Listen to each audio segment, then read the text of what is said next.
situazione attuale?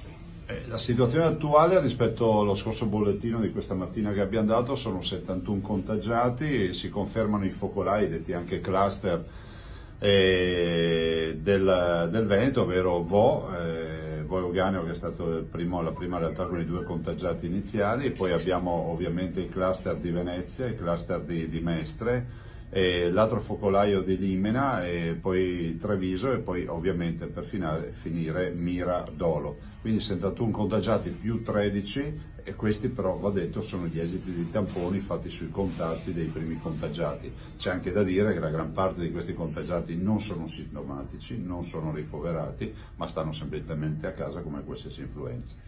Adesso avrete un nuovo collegamento con il Premier Conte, quali sono le richieste che arrivano? Ma guardi, io avevo inteso che c'era già stamattina, immagino che in giornata ci sarà un collegamento.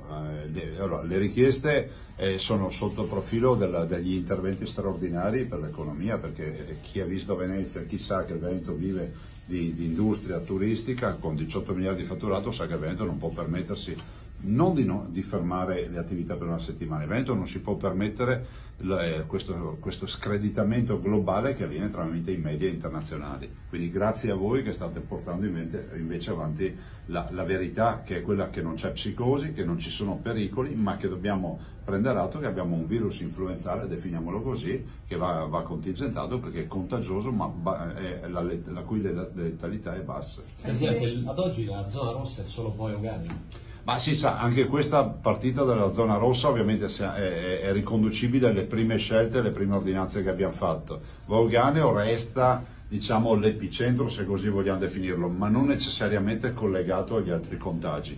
Vo Euganeo è la sede dei primi 2 contagiati, di quali uno deceduto, il signor Trevisan, però è pur vero che la località di Limena è un altro cluster con i fatti delle ultime ore, piuttosto che le altre realtà, quindi Mira Dolo con i 4 contagiati che si confermano, Venezia con i 4 contagiati che si confermano. In generale voglio diffondere tranquillità, nel senso che siamo davanti a un virus simi-influenzale, dagli effetti dell'influenza sull'80% delle persone che vengono contagiate guariscono automaticamente da sole, c'è una bassa mortalità, e sicuramente oggi siamo nelle condizioni di dire che l'unica nostra preoccupazione è di non avere tanti contagi, per il tema che se avessimo anziani debilitati da mettere in terapia intensiva, a un certo punto finiscono anche i posti, solo questo. In questo senso l'immagine dell'Italia che sta arrivando in Europa... Ma è vergognosa, guardi, è vergognosa, ma è vergognosa che anche le istituzioni europee avvallino queste cose.